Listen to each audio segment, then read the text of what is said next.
Hello, everyone, and welcome to the second episode of Feature Creeps. I'm your host, Johnny, and this is your other host, João. Hello. So, this is the show where two distinguished, experienced software engineers talk about software and apps. We analyze them, discuss their tech, our favorite features, that sort of thing. And in the end, we also feature creeps what other things we could be adding. And today, we'll be talking explicitly about Threads, a new Instagram app, a new Meta app, and other microblogging platforms, such as the one formerly known as Twitter, now called X, and Mastodon, Blue Sky, that sort of thing. But first, Wow, how are you doing? Yes, correct. Hello. Using a bit of the internet here. Seems okay. We're back. The internet is excellent for me, but I can see that it is lagging a bit behind for you. No, I think it's okay here. It's just every time there is a break, maybe. Well, we'll see. So, whereabouts are you in the world? I understand that you're somewhere in Brazil. Yeah, exactly. I'm just countryside, São Paulo in Brazil. And yeah, it's looking good here so far. Last time we got you from the UK, and if we only had one episode like a month earlier, we'd have gotten you from Japan too, and we'd have hit even more continents. Exactly. Exactly. But well, wait for it. We'll still hit more continents for sure. Is Threads available in Brazil at the moment? Do you know that?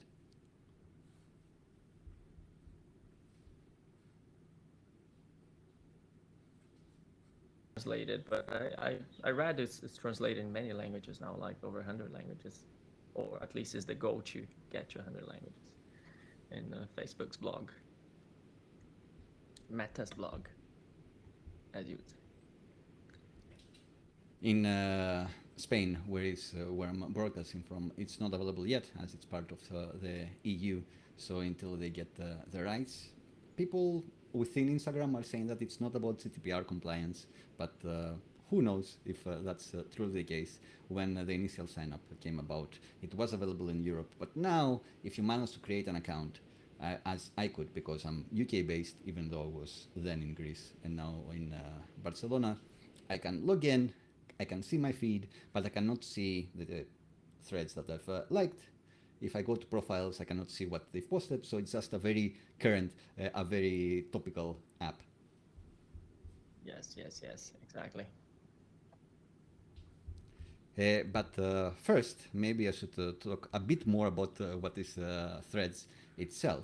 So it's a microblogging platform, but until Twitter came about, that term didn't really exist. We had blogs, maybe we had vlogs, but we didn't have micro blogs. So for whatever reason, someone with Twitter had the vision that people wanted to share what they're doing in a very low friction way, in 140 words or less words, or around that amount of words, quickly with immediacy to report about their current news or to report out about what they're having for dinner or saying that, oh, today I'm in New York or today I'm in Sao Paulo, who wants to catch up, that sort of thing.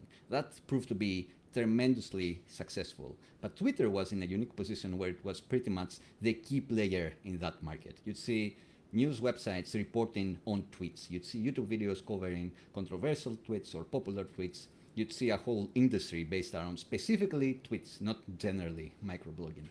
But then some things happened within Twitter. It needed a shake-up. Maybe the community was getting a bit toxic. The shake-up did happen with Elon, but it wasn't the shake-up that people really wanted, it seemed. And there was an opportunity finally for other players to enter the market. One of those players was Threads, made by Instagram. And with the traction of billions of Instagram users seamlessly getting into that new platform, it gained so much traction. And it's definitely the microblogging flavor of the month. And it broke records of signups. It broke records for usage. It's having a bit of trouble retaining every single person that signed up, maybe because it's not available in the EU that they did after a week of releasing. But it's in a good space. I wish I had an app that was 1,000th, maybe 1 millionth as popular as Threads is. So they've struck while the iron was hot, and now there is a new key player in microblogging, and we're going to be talking about it today. That's it. Before we get into our top features for Threads and the other microblogging platforms, would you like to talk about what is feature creeps? Because that's the thing that we're going to be doing later in the video. Yeah, absolutely. So I'm gonna use the Shopify definition again, which is, it says, feature creeps the gradual introduction of additional features to a product or service, often resulting in complex, bloated, and inefficient software. Feature creep, or some people know as also scope creep, is when you have planned, you have defined your software, and then someone or a team would come in and think about something else that's outside of scope, or something that would be really cool to have, and slowly introduce into your scope and into your feature set. It normally comes as a form as an animation or something that looks harmless, but it could take over your project in time and become really, really painful to your project. So I also believe that feature creeping can be harmless in a controlled environment if you are allowing your team to brainstorm and be more open and try like all the possibilities to future features, and it can be harmless if you're controlling it. And also in our case, it's harmless for us because we are feature creeping other people's products, which is the best position to be. No matter how many features we add or how hard they are to implement, it's none of our business. We're not going to implement them. We're not adding work to ourselves. Correct. I would like to do a practical example about feature creeping, and I'd like to try to imagine some feature creeping when Twitter was coming about. I think that the initial vision was, all right, I want to have a quick update of what I'm doing right now. So users should be able to sign in and post their current update. And that could have been just the scope, the whole scope. And then they started thinking about, all right, it should be text, maybe we should limit it to 140 characters to make sure that they're smaller. But then, as they were implementing all those things, feature creeping came in, and people would be like, well, I would like to post links, but links are sometimes very, very long, so they shouldn't count against the character limit. So you should do an edge case for that. And some other person could have said, oh, I want to also post pictures. Does that count the character limit? Should there be a picture limit? Do we do unlimited? But I really want to post pictures and videos. And I would also like to be able to add a hashtag like it happens on other apps, and then see other related tweets. And when you've started with, I just want to upload some text, and you thought that could be done in a week or a month implementing this, suddenly you've scope creeped your way into many, many other features that, as you say, can be very productive to add, like can be harmless, or can sidetrack you, because the essential vision is, I want to upload text, can I get this out the door? And now you're stuck trying to make clip-and-paste happen as well. Yeah, exactly. Those are good examples. And yeah, I think if they come as oh, we should have hashtags, and they should not count on the number of characters, it's fine. But sometimes they also come as, this is a must. We must have hashtags. Otherwise, don't release it. And then it's a real problem. So the limit, I think, was 140 characters, and now it's 280 for Twitter. Yeah. Do you think someone said, you need to be able to see what the limit is and the current character count, or else we cannot see? Do you think that was true or not? I think, yeah, at some stage someone said that. Probably true. And according to how firm the PM was, it was prioritized or deprioritized. Yes.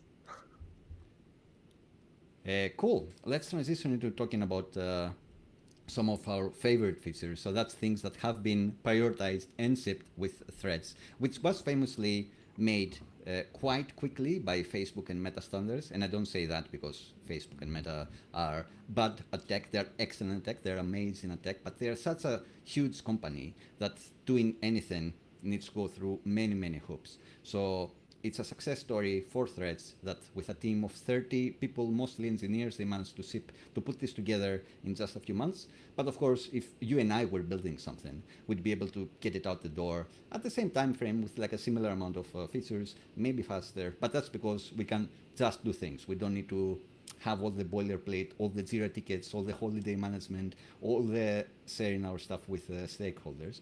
In any case, I'm digressing. What do you think are the top features for Threads or the other microblogging platforms? Yeah, I think Threads in particular is pretty clever with the rolling out, right? The uh, like here, like you get on Instagram saying like, oh, look at this new app for microblogging. It's called Threads. You can just sign up, and as you sign up, you instantaneously get your friends, your followers, and then you already migrated into this new social network with the hardest part already solved, which is engagement or like getting people on it and getting people to connect with others. So that is a huge advantage that I guess any other company that would try to achieve the same would have. It would be more difficult, right? Um, 100%. That was my top feature as well. The seamless account creation. You also added the thing where you got the prompt on Instagram that you should create the account. They say that, oh, your username is waiting for you here. Like, click here to claim it. And it's just seamless, quick. You're in, you're following the people that you follow. It's a dream. It was key for this to be a success. I agree with you 100%. yeah, and also like the little notifications on people creating Threads accounts, like people you know, and the feeling of not being left out and creating your own. It's crucial at that stage. They've started adding some threads. I don't know if they're rolling out that feature to you or if it's like A/B tested or something like that. But I did see in my Instagram feed a few choice threads that were supposed to catch my attention, I guess, and make me go to the Threads app, which is devious, I'd say. Yeah, I think it's probably A/B tested. And it's a good point. Like Meta and Instagram really like the A/B test, and they take a really long time. So I see people like seeing features right now on Instagram with some of my friends that for like years that I haven't seen yet. So The I don't know classic how. one that just released, I think, is the reaction on DMs. My That's it. American friends could put hearts and likes and any emoji they want on my messages, but I couldn't do anything. Then I could only do hearts, and then I think finally now I can add the different emojis and have different emoji reactions. And it's like, no, this is like US only. Only US people want to reply with different things. Like Europeans, they only want heart things. That's fine. Just leave them at that. MVP. Yeah, that's true. That's true. So we shared the top feature that we think Threads has. What's your second one? Um, yeah, it's hard to. I'm not like a power user on Threads. I have to say, I'm just here and there on it as I get notifications. So I guess we already mentioned that as a cool thing that Threads has on Instagram. Um, I think they have a potential, but also I've seen it on the photos on Threads to really do really cool collection of photos and work on like images and videos and all of that Instagram already has, and they already have a lot of like the best technology and features and UX and proven A/B tests they've done in so many years of Instagram. So they could reuse some of that into Threads, and you can see that from the collections of photos and the carousels they have. It's different than Twitter, and it feels different, and you actually get a little bit of Instagram flavor in that. So I would say that would be my second feature. That wasn't in my list, but you're absolutely right. The carousels are awesome on Threads, definitely better than how Twitter does it. And for some reason, I think it's even better than Instagram. I don't know why. Maybe because it's slightly unexpected. Maybe you get the text first, and then you're like, oh, nice pictures, like dog pictures I can scroll through. Maybe that's what makes it pop even more, even though, as you say, it's probably sharing a lot of the tech there. My number two is common with other microblogging platforms such as Twitter, and that's the freshness and that the tweets or threads or whatever you call it, they are about current events very often. It's often the place where you can go, and if you follow the right people, like journalists, you can get reports on what's happening right now. You know what is happening around the world in fun events like World Cups, or not as fun events or disastrous events like war fronts, and you can get them with immediacy. You can get them immediately. I can know in Greece which of my friends are safe or which are in a flooded area, as it is happening in real time, which I don't know if it's good or not, but it's definitely something that is happening. And I think that's a top feature and a top reason that people use threads and other microblogging platforms, to be like in the moment, to know what's happening right now.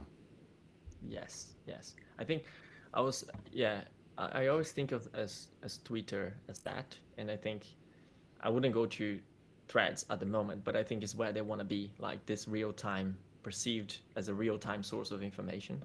And one example I had in my head is like, let's say the sky turns green, suddenly bright green, lime. You look outside, the sky's green, and then you go and you turn on your TV, maybe, and then business as usual. No one's talking about the sky is green. And then what do you do next? You go into Twitter, I'd say, or threads, whatever comes to your mind first. And then you see, why is the sky green? Because you believe, that's my case, and I see it's the case for many others. You believe that's gonna be the first place someone will say something about the sky being green. So Yeah, and Threads doesn't yet have that sort of like let's follow some news or hashtags type of feature, but Twitter definitely does. And on Twitter, maybe you'd have like a local trending keyword like "is the sky green?" and then you open Twitter and be like, "Oh yeah, like it is happening." And then you click, and then you see all the people talking about this subject. But of course, you'd also see a lot of kind of spammy people that would say, "Why is everyone asking about the sky being green?" Which is noise. I don't want to hear this. I just want to know, like, is it happening or is it not happening? yeah. And I think at any given point, if you search on Twitter, there will be someone talking about the sky being green as a conspiracy theory or some sort of information coming up. Oh, So we can no go on a matter, huge tangent here. That yeah, did you know that originally humans didn't see the color green and the color blue? Sorry. So in like ancient text, like in Greek text that I had to read in school, very often the sky would be green because blue didn't exist as a color, and the closest to the sky's color, I guess, was green. But apparently humans, once they know that a color has a name, then they can identify it much better. But until like blue was invented, we couldn't do that. here you go. There is your So tweet yeah, about I'm sure why there are is the people that are saying no, the sky is actually green, and the big painters, big pharma slash big painters are trying to convince us that it's actually blue. yeah, and that's our explanation. Why is the sky green today? Because it is actually green. We have the Oh, technology, we know the terminology, and we can accurately say that the color that we want is green. yeah. We've seen the IKEA catalogs, and we know all the fancy colors that they have. So my How about third you? feature, Yeah. maybe slightly like a joke feature, but not really. But it is that there are no ads. So the flow in threads is amazing. You can go through your whole feed immediately with no problems because you don't see promoted threads, you don't see promoted ads, nothing unrelated. You may see if you look at the regular feed that they have other accounts that you don't really follow, but that's fine. At least they're not ads, and that's huge. On Instagram, you scroll past couple stories, ad. In Twitter, the same. In YouTube, the ads are everywhere in the world, and I love that in threads there are no ads, even though I'm sure that's gonna come to an end at some point. Yeah, I was gonna ask, how long do you think that's gonna last? Having I'm an no ads. optimist, so maybe like until Twitter or X is well and truly like dead or has like 1/10 the user base of threads. I think they'll keep it like this to keep that advantage that people are staying there longer. So maybe until then, but who knows? Facebook, like Google and others, are maybe mainly like a ad targeting company. So who knows? Maybe they'll be tempted to do it earlier. I think that's a common approach actually. Like those big apps or um, business, they make people really love it first. Okay, now I love this, and then they'll like do something so people slightly hate it, but it's they can continue going for longer. Um, you've seen that in so many other Twitter is examples, like Uber, yeah, Twitter.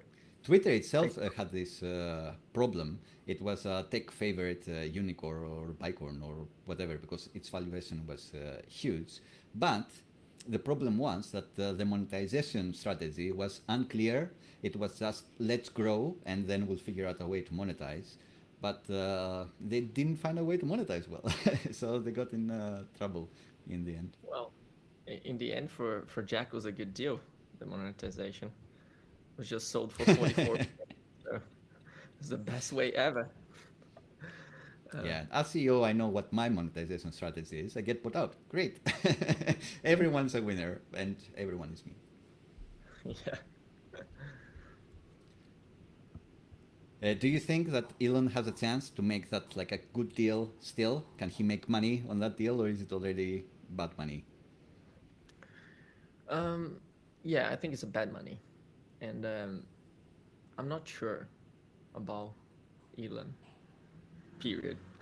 No, but I'm not sure about like what the intentions with the Twitter at the moment. But yeah, it's interesting approach with like Twitter Blue or Twitter Premium, X Premium, I guess, where you you have you can remove half of the ads. You can remove you can get like edit your post and do things like that with a premium subscription of X, and that's a different approach to monetization. That's probably in sort of a validation phase, but because everything is so unique about Elon's approach, not sure he's taking all the steps into the validation as you would expect in a product of this magnitude. So we'll see. Yeah, and not just the steps. What I've heard elsewhere is that Elon, when he has physical constraints, like in Tesla, then he can be great because the word physics will stop him. The engineers will tell him, we cannot do this because you cannot make batteries smaller, or the heat needs to go somewhere, so we cannot do what you want. But when it's only tech, like something like Twitter essentially is, or any microblogging platform, then there are no constraints. Like you can solve anything given infinite time. So why not do anything that Elon is thinking? And yeah, why go for validation when you just have the vision? I guess is maybe the thing that Elon is thinking. If you know you're right, why do you need the data to prove you Yeah, correct? depends on your confidence level is so high there. Who needs validation? And it's a good point on the constraints, and actually that that links to one of my favorite features of Twitter and like why Twitter exists or threads exists or something like microblogging exists. And one of the things that made Twitter what it is, I think, is the limit of characters and is the constraint of characters. And the constraints make, in general, it's something that usually will make people more creative if you have more constraints, and people work around it and do interesting things to express themselves in 280 characters, and before it was 140 even. So you would see people really summarizing and synthesizing their thoughts into like smaller chunks and trying to create clever screenshots or images that would be more useful in a short communication form. 100%. They do say constraints inspire creativity. And that goes for engineering as well. Like if they tell you like build an app and you have full creative control, I think you'd never be done. I don't know about you because you're very successful with building apps that actually make it to production and go viral. But I can speak about myself and maybe most engineers that I know that when you can do anything, then you can do nothing because you need some constraints. Given infinite time, you can achieve everything. But when you have constraints, you can get some practicality out of it. You can say, all right, I can do this, I cannot do that. If you can potentially write a 1 million word novel about the history of JavaScript or whatever, then you're never going to finish. But if you have to say something witty about JavaScript in 140 characters, you can definitely do that. That's easy. Yes, and it's the same as a parenthesis now for engineers. When you're writing tests, and I felt that many times, if I like remove my internet connection and try to write tests, I will write better tests because the whole having resources of not like to research or anything like that. I think you always need that, but having resources that I have the cloud available for me. Maybe I'll use the production database or like a staging database for that, other than doing everything in your limited constraint of being offline in your unit tests. Your tests will be better, and it's my new theory that I'm trying to implement here. The theory has legs, Heard for here sure. first. Yeah. So, any other features that you like, not necessarily about threads, but the other microblogging apps, Twitter or X, of course, being the most famous one? Yeah, is it a good time to mention Mastodon? Yeah, Because I really sure. like the So, yeah. So I have this Mastodon.social server, which is the easiest way to use Mastodon because it has this thing where someone needs to be running a server and you need to join a specific server. And I'm an engineering nerd, so I kind of know how it works and I can manage to spin up my server or join another person's server. But the average user, the average Instagram user, I'd say 99% of Instagram users are not going to bother with it. So there is this Mastodon.social website that has pretty much the public server that you can join, and that's the one I have on screen right now. And it is one of the interesting microblogging alternatives. Yeah. I So joined it please go today on. and I really like the ground rules they set up in the beginning where like no harassment, do not share false information and like that. And the whole thing about being open and using the activity pub online is quite cool as well. I don't know. We can talk more about that. But what are your initial insights and thoughts on Mastodon? So the reason we both had seamless account creation as number one feature, I think it's the reason that Mastodon isn't gonna do that well. I think it's gonna do well enough with a specific sort of crowd, but you can't be the type of successful app that gets mentioned in the news like Twitter was or Threads maybe as Mastodon. Threads has this potential because it has the traction, it has a critical mass of users. Mastodon cannot have it, even if it has like nice terms of use, even if you can spin up your own server and have your own rules and then create your own community where you're saying I only want to see sunshine and rainbows or whatever you may like. It's nice, it's excellent in theory, but in practice, I don't think it's going to get enough traction to be the hub where that's where I go to see real-time events. But maybe that's where Activity Pub comes into play. So if you'd look to talk a bit more about that, that may be interesting. Yeah, I think there is some hype on it, given that Mastodon used it, and Mastodon was like the first sort of alternative for people that I don't want to be part of this new X. I want to something else, and Mastodon was that kind of there for people. But as you said, those limitations are really really good points, and that's why maybe Meta thought, or maybe we could build something really fast and get something out to serve as an alternative for that as well. And Meta put on their release notes that they are including ActivityPub into Threads.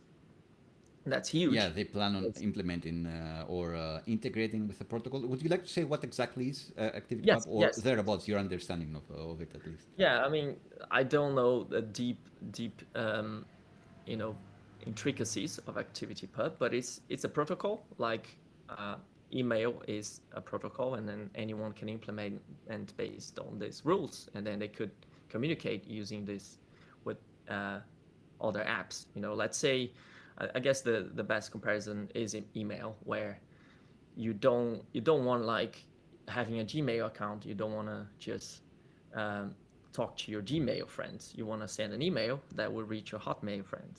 But there's no point of having Hotmail friends anyway. But let's say you have one, but then you reach your Hotmail friends, and you reach your like Outlook, you reach your like any other email account, because those are like all based on protocols, and anyone can receive and send messages.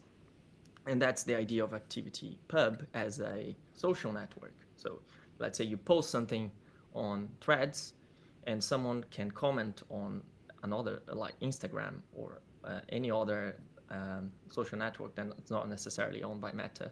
You can find them, but like TikTok or something, and then you can comment on that, and then your comment will be seen elsewhere, and then your profile will be linked, and it's the interoperability of your account is the interesting part here with this public protocol that can be used. So essentially, as far as I have understood it, you choose the tool with which you want to consume the ActivityPub, and then you say, all right, with this tool, I'm going to follow João, I'm going to follow Johnny, I'm going to follow somewhere else. And those people that you follow, so long as they publish somewhere that does follow the ActivityPub protocol, can be anywhere. So if Threads were to implement the protocol, they could be on Threads. If that person is only on Mastodon, you can still see them because it goes into the ActivityPub.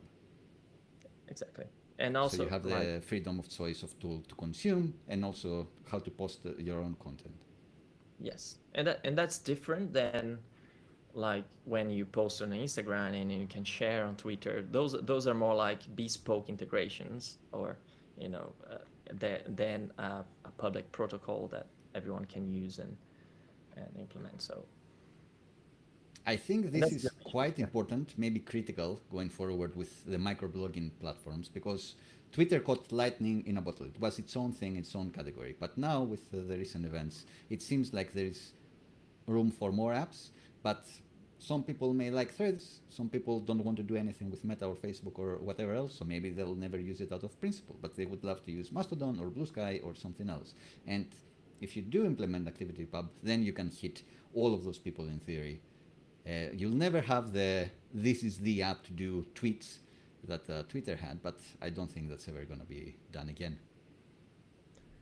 Yeah, but it's ambitious. It's very ambitious to reach something like that where all the social networks work, because it creates a constraint to all the social networks to implement and follow, and which, as we said, could increase the creativity, and people could create more things about it. But I think those companies, they are more focused on revenue, and I'm not sure how much revenue ActivityPub will unlock for a single business, but it's definitely something to explore. If you're starting a business right now and thinking social networks, this is definitely something to look at. I think the selling point would be like someone will try to pitch that if you do implement it, then your user base is everyone that's already in something that implements the ActivityPub. So your user base is 1 billion users already, because they're using this other thing that has been around for a while. So we can hit them, we can deploy our product to them, we can reach them. I think that's the way to sell it. You increase your reach if you implement this protocol. Yeah. But then, if you already have 1 billion users, then what's the benefit? Yeah, of course. Twitter has no incentive to implement this, because it will just allow people to leave Twitter and consume the few people they like somewhere else. Yeah. But if you don't, then you can start from there. So we started going into thinking territory. So would you like to start doing some feature creeping? Oh yeah, absolutely. So feature creeping. Let's think about Threads or Twitter, or whichever you prefer, the most successful microblogging platform that you think about. Maybe Twitter would be a better play, because Threads is missing quite a lot of features when they try to release with the critical stuff quite quickly. But I'll give the floor to you, and you let me know what you're gonna create next and take the threads or microblogging world by storm. Yeah. And thank you, Johnny. But this time, I think I haven't really prepared or thought much about feature creeping Twitter, but um, I think we can do it. And the thinking about like the algorithmic error of TikTok and things, that you can see there's already a difference between the way that Twitter delivers the feed and the way that Threads delivers the feed, because they are into like the algorithm sort of behavior. Do you In the remember Threads, do you remember a time where your feed, where your timeline was actually a timeline like these are the people you follow, chronological order, this is what they posted, and that's it. That seems like a bygone error from ages ago. I can't believe that was the case. Now, of course, they prioritize with the algorithm what you're gonna see because they think you're gonna engage with this more, or someone else is promoting something. So it's quite convoluted. yeah, and it's a model that's been working quite well for TikTok and other social networks. So people, you know, the error came, and then TikTok implemented, and then everything else became a TikTok because it was so successful that everyone implemented a TikTok on their own, like Meta and all the social networks. So I think like the Snapchat. So my first feature creep, if you can get that, my first feature creep would be on disappearing tweets or disappearing threads. It's the Snapchat sort of idea of getting people more often back into the social network. So the Snapchat came sort of like, maybe it was the first one that came up with that idea of doing something that's super temporary, and people just have to be there in the social network to see in this like 24 hours window. So maybe something like that for tweets would be interesting. Right, ephemeral tweets. Like there are, Snapchat was the first for these, but I think Instagram stories really nailed the idea because you could see your feed and the people that in the past 24 hours have posted something, and if you didn't use the app for 24 hours, that's content that you didn't see. Like if you've gotten into the habit of consuming content without really thinking about it, then you feel bad. So you are in the app all the time, keeping your scrolling habits by going through every story and missing nothing. So there's something there with disappearing tweets. I like that. I like that. What's your first creep, Jenny? So for me, it would be. You mentioned that Mastodon has servers that have some policies that say, oh, you cannot post fake news and that sort of thing. So now I'm realizing that maybe Mastodon is doing that sort of thing, that you can have your own server and say, these are my goals. Because what I was thinking is that maybe you could add in Twitter or Threads or whichever algorithm some sentiment analysis in order to promote feel-good tweets. So usually in those sorts of environments, and what you see in the news is things that make people angry, that cause controversy, that are quite sad, dramatic, and that happens in Twitter as well. You see people that are trying to bait other people. They'll say, JavaScript is best or TypeScript is best, but they won't say it even like that. They'll say TypeScript sucks or JavaScript sucks, and if you think this, then you're an idiot. And they'll try to bait you into engaging and spending more time in their account and all of that. So I'd love if the algorithm actually prioritized the feel-good tweets that are like, oh, here's some puppies, I had a great day, I had some ice cream, I was on the beach, I surfed and caught like 25 waves today, that sort of thing. So do some sentiment analysis on a tweet and never tell people that their pessimism is being downranked, but in reality promote the people that are more optimistic, that are more smiley, that are more fun. I think that would make for a better place, even though you can see a Black Mirror episode like the nosedive one that can be easily applicable to this. Yeah, that's a good idea. I think that hits our AI bingo slot, and I think I like we. I think even think of Mastodon and running your own server. You could even go into Twitter, like feature creeping in your idea. You go into Twitter and then you say, today I'm in this mood for this sort of vibe. So just deliver for me tweets on this vibe, and then Nice. just Yeah, yeah. Today I want a pick me up. Today I want to get like really riled up. Like hit me with something good and make me feel exactly. something. That'd be Yeah, fun. it's like today I'm hardcore. Just hit me with some like flat Earth stuff, whatever. Just give me, I can handle. Today I choose violence. Today I'm gonna reply to trolls on the internet. Yeah, yeah, exactly. Today just show me just Elon's playground, and then just like Elon Musk's playground, which is basically the entire Twitter nowadays.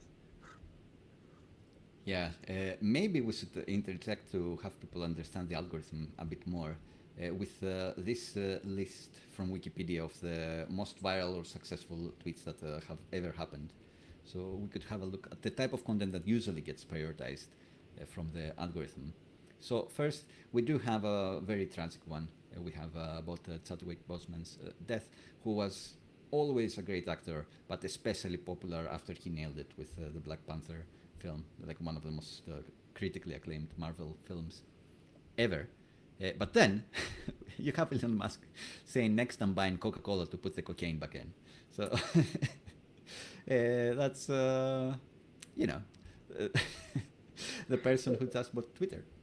Yeah, that's. I mean, the goal is the metaphor, right? Where he wants to make Twitter great again, but is he really putting the cocaine back into Twitter? Not Not in sure a good so way. far. Yeah, But yeah, the so date maybe was they. April 27th, so not April 1st, but close to the acquisition. And then, of course, you have Barack Obama.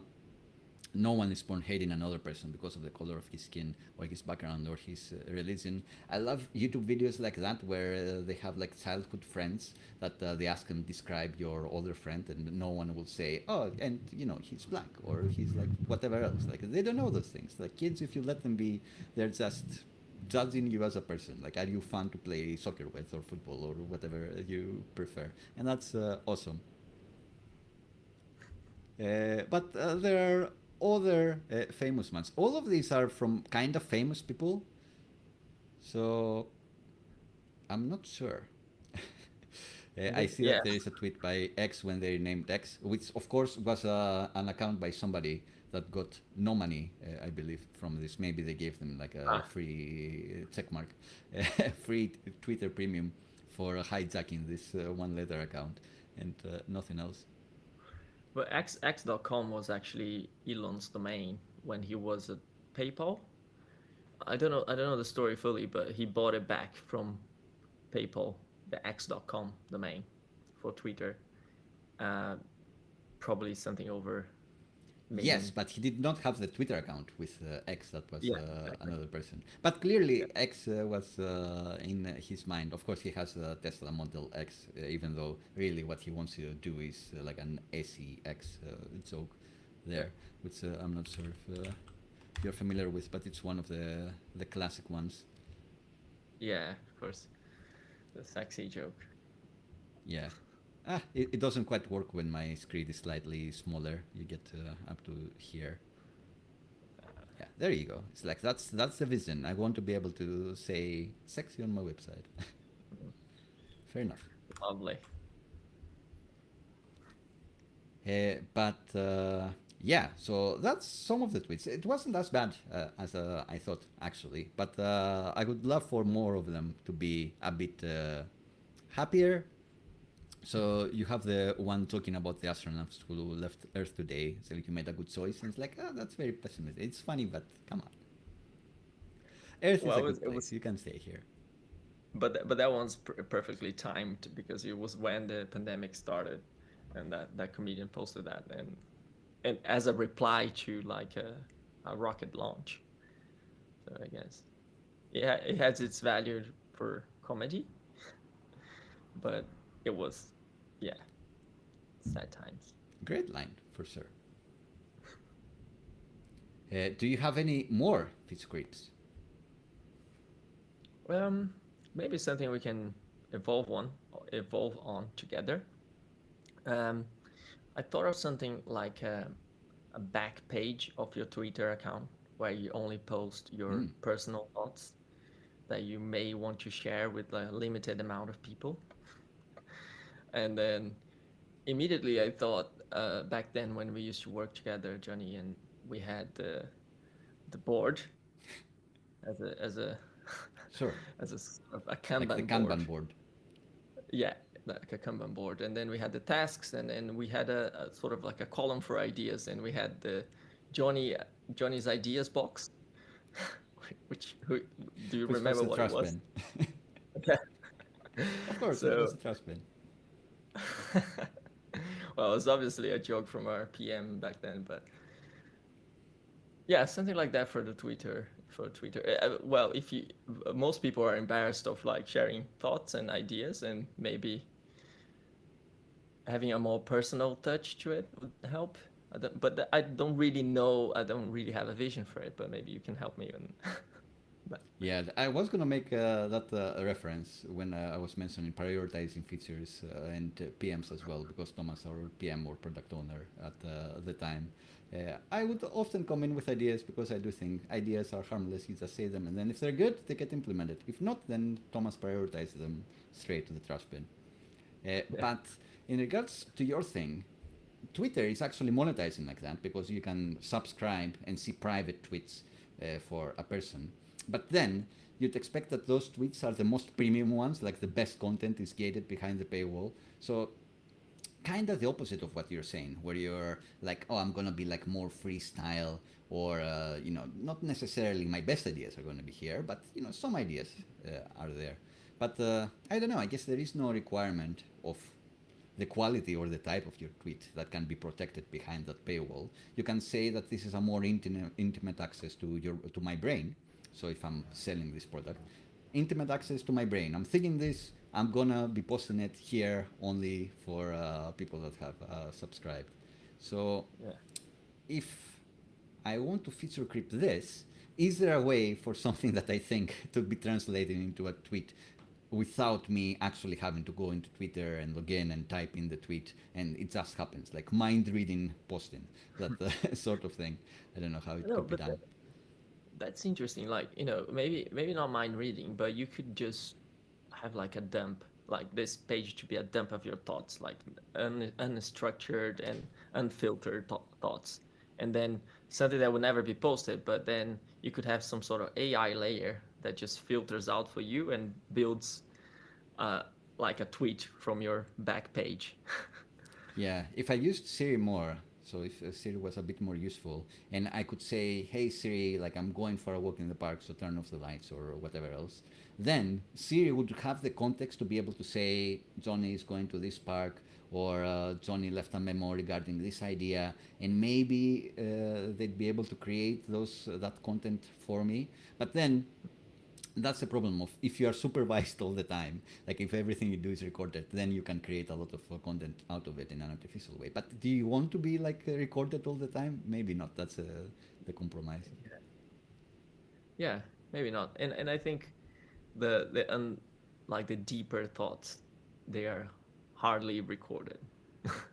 And I think it will be sort of like more like a tool for that. But I think we really get into like a Black Mirror episode as we start talking about it, and just cloning our minds into a Twitter account and living forever as a Twitter Oh account. yeah, Or that's it. You train an AI model to think like you, so yeah, it will tweet like you. I think Firesip did a video on that where they did train an AI to like post every day, picking from a list of topics and having like his own ideas. So create a tweet about JavaScript and make sure to mention, crypto or something like that.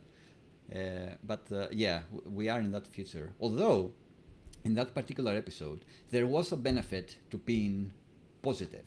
So if people rated the interactions highly, then you had a better credit score. You could get better loans, you could buy better cars, you could do that sort of thing. While on Twitter, it's kind of the opposite. Of course, you get rated highly if people like and retweet and engage with what you're doing.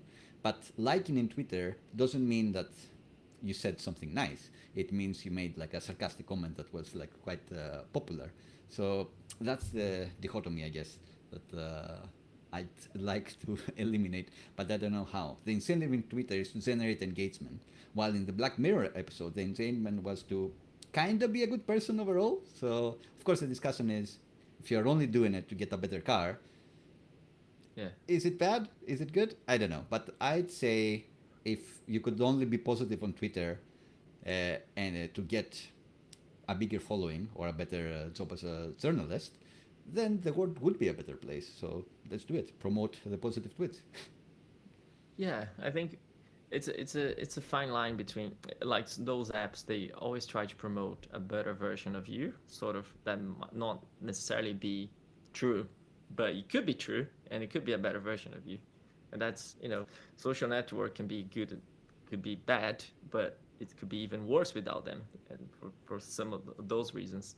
Or they try to promote a real version of you, and like Be Real, or maybe even Twitter, where people just, yeah, dump their So thoughts you in, mentioned in Be any. Real now, and maybe that's the thing to take your idea to like the level that you wanted. You get the prompt by Twitter, like say something now, like you have to write something, Yeah. or else you have like 30 seconds to write something, and that would force you to capture unfiltered thoughts because you're like, I have to do it now, no matter where I am. I can't think about it for too long, so it has to be unfiltered, and then people pay for that sort of unfiltered content. Nice. Yeah, I like it. Just be real everything, and then we circle back into real life.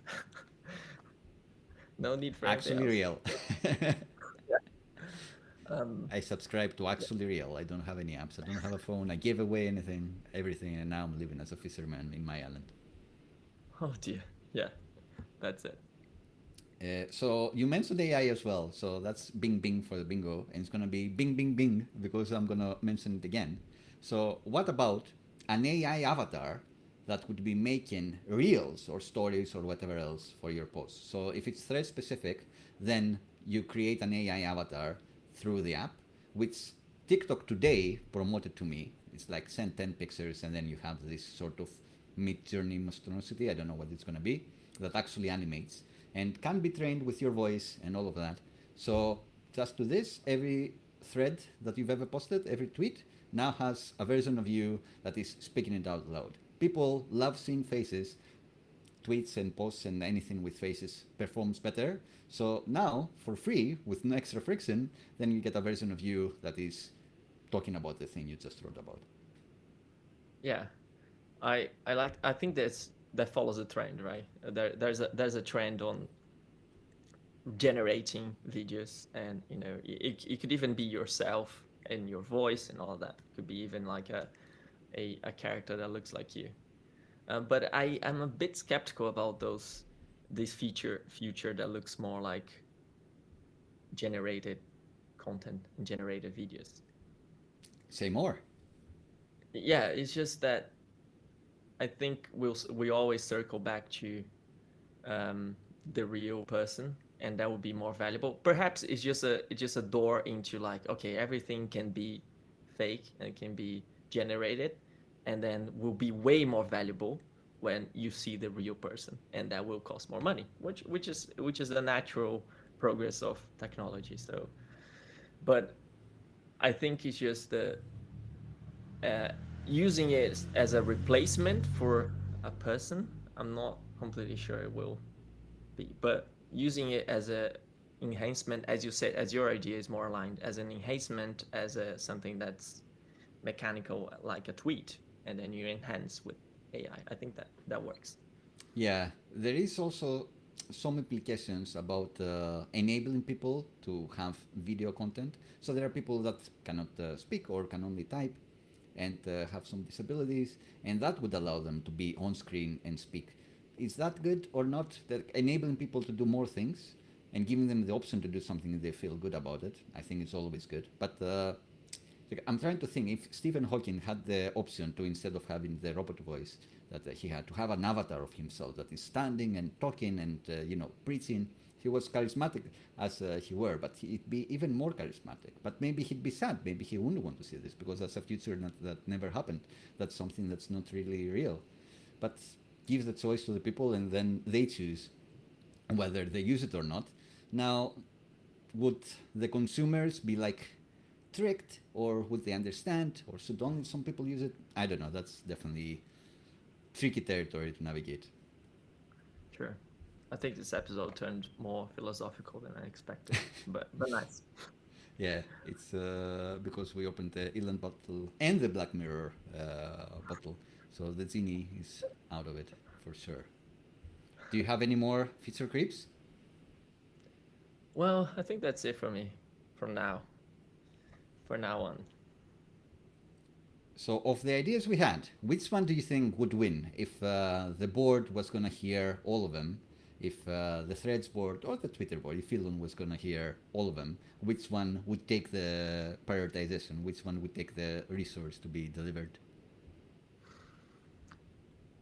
I think nowadays would be your AI generation video idea would get funding, because that's a bet. That's a bet in any software right now. But if it is off, it's a good pay. Yeah, I think that has a high chance. And Instagram itself has tried this in different ways a few times. Like they had you create like your avatar, so you can do like the heart sign as your AI version instead of just doing the heart emoji or whatever else. And I don't think it has shown success. But maybe now with like the actually speaking avatar, maybe it would get traction. I think people would be willing to try. Stakeholders would be willing to try it because it may be a huge play for a huge market. So I win. Great. Better luck next you're episode. You'll get the So that would resource be one day, Joao. yeah. If you're listening to this, we can build it. So more AI. Do you want to move on to the community question? Yeah, sure. We are now on Apple Podcasts and Spotify and wherever you find your podcasts, but no one has sent a question yet. We're growing our audience, for, of course. Questions are welcome. Remember to like and subscribe on YouTube and all of that. We'll read the comments, we'll read your questions and answer. But until then, I've asked ChatGPT to ask us a few questions. I gave him a bit of a concept, a bit of context about who we are and what the show is about. So, let's see. ChatGPT asks, or sends, "Hey Zoni and Joao, big fan of feature creeps here. Love the way you guys dig deep into software features. It's insightful and entertaining, and I look forward to it every week. Cheers." So question one, you guys often talk about feature creeps for social media apps. I wonder if you were in charge of the Spotify app for a day, what creep would you add to it to revolutionize the way we listen to music? Which I think is extra interesting because I did not tell ChatGPT that you have actually worked for Spotify. Wow, that is creepy. Would you like to take this Creepy. question, or should I move on and just leave it in the air? I think, yeah, let's leave it in the air because I think we'll do an full episode on feature creeping music apps. So one we won't hit should be Google Calendar. So, Johnny, you're known for your positive vibe, and Joao for your knack for viral apps. How would each of you approach adding a feel-good viral feature to an everyday app like Google Calendar? So, a feel-good feature, viral feature for Google Calendar. I think that's a great question. Right. You take this one, Johnny. I'll be back in 1 second. Sure. So Google Calendar, you know it as the thing that you dread when you go to the office. You see all the appointments that you have and all the meeting blocks and all of those things. People try to schedule stuff with you. You try to reach out to other people and you cannot really find the time. There are some functionalities to find the perfect time for everyone, but the times are overlapping. So I don't think anyone has too much fun using Google Calendar, which makes it the perfect candidate for that sort of thing. So how would I improve it? I think the easy way out is to add a little game like the dinosaur that jumps off rocks. And it's Google as well, so they'd be able to reuse that one. So a little retro game as you're waiting for a meeting or when you have empty time, like play a game with me, play a game with Google Calendar. If you're there and you have a bit time to kill till your next meeting, then play a little game like the dinosaur game. That's what I'd add, like a hidden retro game you can only get if you're like 5 minutes early to the meeting, and then you do that, and then you go to the meeting all happy because you beat your high score. That's it. I like it. I Awesome. like it. Would you like to give I it a have try? fun. Yeah. And that's promoting my own app right now, which is called saymyname.io. Nice. So feature creep would be, you know how when you're about to meet someone and you see their names on the calendar and it's something that you don't recognize as something you pronounced before. So what if there was a feature where you can listen out to the name pronunciation and even practice and get a score on how well we said it? So it would be great for diversity inclusion, and it would be good for you to not, you know, embarrass yourself in an important That's meeting or an interview. awesome. The moment you mentioned your app, the moment you mentioned Say My Name, I was like, of course, amazing. See the invitee list, see the people that you're gonna meet with. Tell me how I'm gonna pronounce their names. That's amazing, awesome. Like you win this round for sure. Yeah, so it's something we are actually working on. So stay in touch. We'll talk more about it in Interesting. future episodes. Yeah. Oof, I love it. I'm not gonna ask about it more, even though I have like 3 questions that immediately popped to my head. But I guess we'll be diving into this further in the future. So I think that's about it for now. We've had our community question. I guess one is the one we answered. Would you like to hunt for product hunt topics, or should we call it an episode? I think we can leave it to next episode. We can do some hunting and a bonus part of it. For sure. We can have multiple segments. Let me know what you like. Let us know what you like about the episodes, and we'll do more of that. We'll definitely be talking about a new app, which you can suggest. Maybe we can talk about your app as well. But what exactly we'll be doing after covering that app could be up to you. We have some ideas, but we'll keep iterating through them and validate them because we have vision, but we want to listen to data. We want to listen to people saying, oh, we love this part, or not. Absolutely. We are very open to feedback and to hear the community's thoughts and your own feature creeps on the apps that we've been talking about. Would be great. So, besides this website, would you like to tell people how can they find you? Yes. Best way would be jvmartins.com. You get email, you get GitHub, you get LinkedIn, and you can find out more about my projects, my inventions, as I would call, and a bit more what I've been creating around the internet for over 15 years. How about Nice. you, Jenny? So I do have a website, but this time I'd like to promote johnnyfine.com with some live streaming my work on the past couple of weeks. I think we're 3 episodes in or 4, and this is going to be a subscription service page, Patreon clone, let's say. So you can have a profile, you can sign in. We've shown all of these things online. If you want to be an engineer, I think that's a fun project to look into. But also it links to my channel, which I just did a video on text gradients with vanilla CSS. I love doing lightweight CSS tricks videos, which can help your site stand out. But that's about it for promos. That's about it for us. I think this is gonna be it for the episode. Any last words for today, João? That's beautiful. Last words is I really like your channel and your videos are really funny and engaging, and actually I can learn a lot from it. Thank you. Like, the funny part is because I'm funny looking, but everything else is talent and pure skill. Yes, exactly. Well, thank you very much. Thanks everyone for listening or watching. We'll catch you later. Bye. I'll see you next time.